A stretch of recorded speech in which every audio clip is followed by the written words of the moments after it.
primeiros anos de futebol do Porto.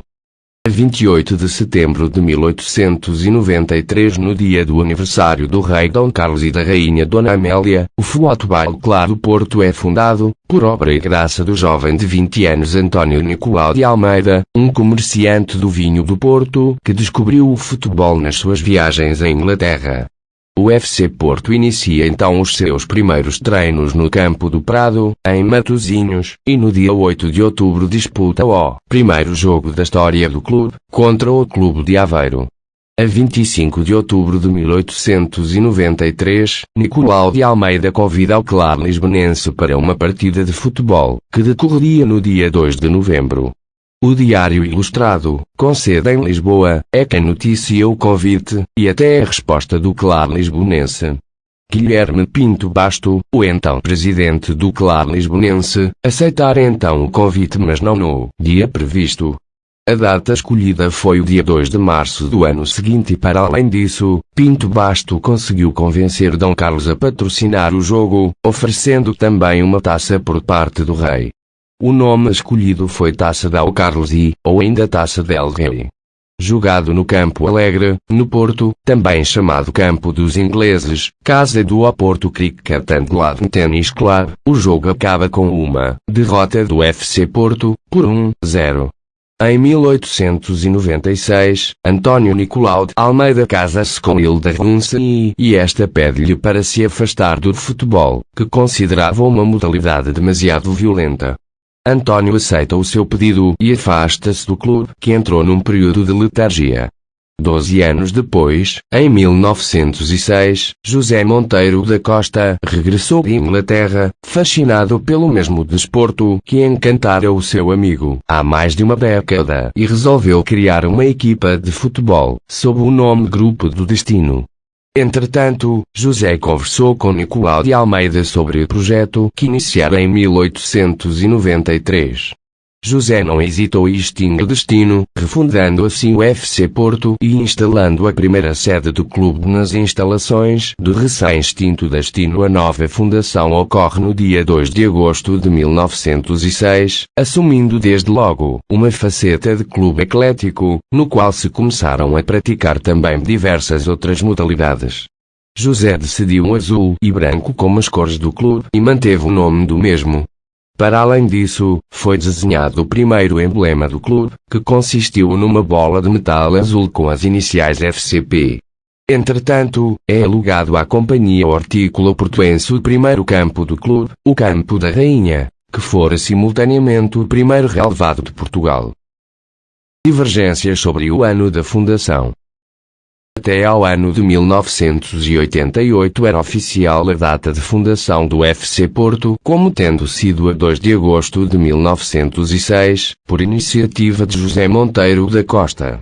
A 26 de fevereiro de 1988, realizou-se mais uma Assembleia Geral Ordinária, que tinha como principal ponto agendado a apreciação e votação do relatório e contas da direção e parecer do Conselho Fiscal referente à anuidade de 1987. Após várias intervenções de apoio ao presidente em funções, Jorge Nuno Pinto da Costa, o sócio de Custódio Castro, encarregado da comissão nomeada para apreciar a problemática da fundação do clube, dissecou a questão, tendo decidido que o FC Porto foi fundado em 1906, embora a semente tenha sido lançada em 1893. Foi, no entanto, a apresentação de Rui Guedes, autor da fotobiografia do FC Porto, quem haveria de dominar a noite, apresentando 2 recortes de jornais da década de 90 do século XIX que, a seu entender, corroboraram a sua teoria de fundação do clube. Tendo sido apresentada e votada por ampla maioria a sua proposta de alteração dos estatutos, a redação do artigo 1º passou a referir que o FC Porto, pessoa coletiva e de utilidade pública, foi fundado em 28 de setembro de 1893, tendo iniciado imediatamente a sua atividade.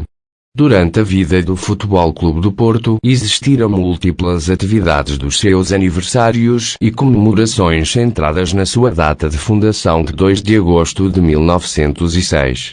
Ao completar 50 anos de atividade, em 1956, foi uma vez mais campeão nacional, um objetivo que perseguia há 16 anos, tendo constituído ainda maior júbilo. Na obra História do FC Porto publicada por António Rodrigues Teles, nesse mesmo ano comemorativo, na sua página 68 entre os 100 primeiros sócios do clube, não consta António Nicolau de Almeida. Uma das mais ativas diligências para a angariação de sócios realizou-se com as festividades do 70º aniversário do clube, entre agosto e novembro de 1976, com a campanha dos 70.000 sócios. No final da década seguinte, festejando o 80º aniversário, a Companhia Seiva Trupe criou uma atraente obra intitulada Um Cálice de Porto. 1906, 1986, 80 anos do Futebol Clube do Porto. Período de 1912 a 1921. O Campo da Rainha começou a ficar pequeno para tanta assistência, por isso em julho de 1912, o FC Porto muda-se para o Campo da Constituição, onde permaneceria até à inauguração das Antas. Para comemorar a nova casa, a equipa inglesa o Porto Cricket Lawn Tennis Club organizou um jogo, do qual saíram vencedores por 5-2. Em agosto do mesmo ano, juntamente com o Leixões, o FC Porto cria a Associação de Futebol do Porto, tendo começado na época seguinte o Campeonato do Porto. Na primeira edição da prova, acabou em segundo lugar, ficando atrás do Boa Vista, tendo ganho na seguinte temporada, numa competição em que viria a ganhar 30 edições, 21 delas consecutivas, entre 1915 e 1947. A outra modalidade do clube, pesos e halteras, destacar-se-ia na seguinte época de 1915-16, com o duplo campeonato nacional alcançado por Carlos Oliveira. A época posterior foi também de grande interesse, devido à inauguração do campo de ténis, substituindo o rinque de patinagem, que serviu para mostrar os troféus e taças conquistados pelo clube. O FC Porto, no entanto, em 1917-18, perde o título para os Salgueiros depois de 3 temporadas consecutivas a vencê-la, sendo que os motivos prenderam-se no facto de mais de metade dos jogadores estarem a lutar na Guerra Mundial. Morreu um jogador, Vidal Pinheiro. Na temporada 1920-21, o clube tenta a compra do Campo Nova Sintra, mas desiste da ideia devido ao alto valor do terreno, que custaria 800 contos, continuando o Campo da Constituição como casa do clube. Primeiros títulos nacionais e o declínio. Em junho de 1922, arranca a primeira edição do Campeonato de Portugal, primeira prova nacional oficial, criada pela União Portuguesa de Futebol, antecessora da Federação Portuguesa de Futebol, com o objetivo de juntar os campeões regionais de Lisboa e Porto. É o FC Porto quem leva a melhor na primeira edição, ganhando ao Sporting por 3-1, na finalíssima, a 18 de junho, e tornando-se no primeiro campeão português de futebol. Nesse mesmo ano, o futebolista Simplício, que fora também artista gráfico, conjugou o antigo símbolo do FC Porto com as armas da cidade do Porto, dando origem ao atual emblema do clube. 2 anos depois, na primeira prova de sempre nas piscinas do FC Porto, Luís Canto Muniz ganha os 200 metros livres do Campeonato Nacional de Natação, iniciando-se no mesmo ano a prática do hóquei em patins.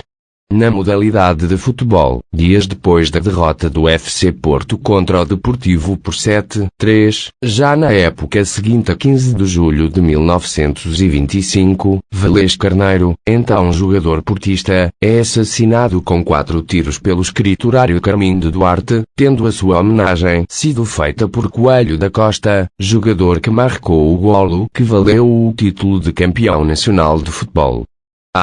1926, inicia-se o basquetebol, por iniciativa de 3 jogadores, e 3 anos depois, o clube estreia-se no hóquei em campo, a 20 de outubro de 1929. O FC Porto conseguia tanto público que o Campo da Constituição começou a ficar pequeno. Por isso em 1933, foi proposta em Assembleia Geral a aquisição de terrenos para a construção de um novo estádio, o futuro Estádio das Antas.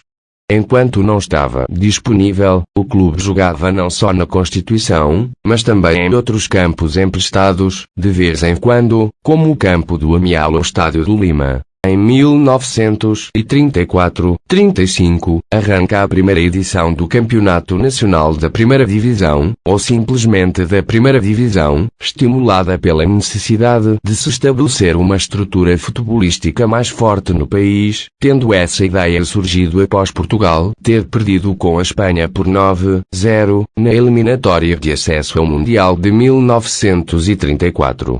É o FC Porto quem a vence, com 2 pontos de avanço sobre o segundo classificado, o Sporting, sob a gerência do húngaro Josef Szabo.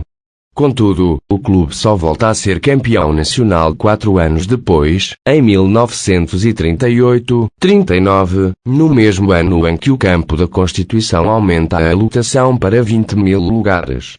Foi por pouco que o FC Porto não garantiu a descida à segunda divisão na temporada seguinte, pois a equipa futebolística acabou o campeonato regional na terceira posição nesse mesmo ano, lugar que não dava acesso à primeira divisão.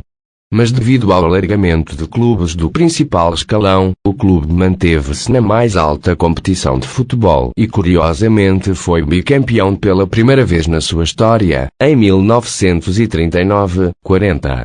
O mesmo aconteceu em 1941-42, quando o FC Porto voltou a ficar num lugar do campeonato regional que não dava acesso à primeira divisão, mas, graças a um novo alargamento efetuado pela Federação, o FC Porto manteve-se novamente na Primeira Liga. Em 1948, Fernando Moreira vence a 13ª edição da Volta a Portugal em bicicleta, 40 e em 1952 o clube vence pela primeira vez o campeonato de basquetebol. Ainda no mesmo ano, desta vez na modalidade de futebol, o FC Porto venceu o poderoso Arsenal no amigável, considerado a melhor equipa do mundo na altura, por 3-2. Para compensar o feito, um grupo de 6 sócios lançou uma campanha para a compra de uma taça. A taça Arsenal, a maior taça do mundo, tendo custado 200 contos e pesando cerca de 250 quilos, repartidos por 130 quilos de prata, os restantes no relicário com quase 3 metros de altura. 3 anos depois, em 1955, reinicia-se a atividade no hóquei em patins, desta vez de forma definitiva, por exigência dos sócios, devido ao fascínio que era despertado pela sua prática ao nível da seleção nacional. A partir deste momento a modalidade verificou um considerável crescimento dentro do clube.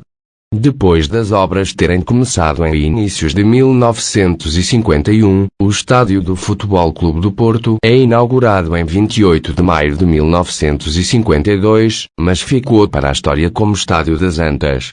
A 27 de maio de 1987, na época de 1986-87, o clube finalmente consegue ganhar uma competição europeia no futebol, tendo ganho brilhantemente o favorito Bayern de Munique por 2-1, na final da Taça dos Campeões Europeus de 1986-87. Conquistada no estádio Prater, em Viena, a equipa portuguesa esteve a perder até aos 78 minutos por 1-0, minuto em que Raba Madjer se inspira, marca o famoso golo de calcanhar e empata a partida. Poucos minutos a seguir, Juari marca o golo da vitória do terceiro título da Taça dos Campeões Europeus em Portugal. O FC Porto nessa época foi ainda campeão da Supertaça, ganha novamente ao Benfica, 1-1, em casa na primeira mão e 4-2, fora no segundo jogo, apesar de ter ficado em segundo lugar e de ter sido eliminado na Taça de Portugal frente ao Sporting. Com a saída de Artur Jorge na época seguinte, Tomislav Vivi assumiu o cargo, mas nem por isso quebrou a série vitoriosa internacional. Este começa ao ano com a conquista de 2 troféus internacionais, a primeira Taça Intercontinental do Clube de Portugal, ganha na neve ao Penarol por 2-1, e a primeira Supertaça Europeia do Clube e novamente de Portugal, ganha ao Ajax, 1-0, em ambas as mãos. O FC Porto foi ainda campeão nacional a 15 pontos do Benfica, segundo classificado, e vencedor da Taça de Portugal, tendo ganho ao Vitória de Guimarães por 1-0. A 3 de março de 1988, o clube foi feito membro honorário da Ordem do Mérito. Em 1999 o FC Porto torna-se o primeiro pentacampeão nacional de futebol, ultrapassando o Sporting, que detinha o recorde de 4 campeonatos seguidos, alcançado nos anos 50. Fernando Santos, o treinador de então, fica conhecido como o engenheiro do Penta. No 2003 o FC Porto conquista a primeira taça UEFA para Portugal, frente ao Celtic de Glasgow, em Sevilha, por 3-2, após prolongamento. Num jogo de nervos, os escoceses responderam aos golos de Derlei e Elnichev, no tempo regulamentar, levando a partida para 30 minutos adicionais. A 5 minutos dos penaltis, Derlei bisa e a taça vai mesmo para o Porto. A 16 de novembro, é inaugurado o Estádio do Dragão, com um espetáculo encerrado com um jogo particular frente ao Barcelona, que a equipa treinada por José Mourinho vence por 2-0, golos de Derlei e Hugo Almeida. Lionel Messi faz nessa partida a estreia na equipa sénior catalã.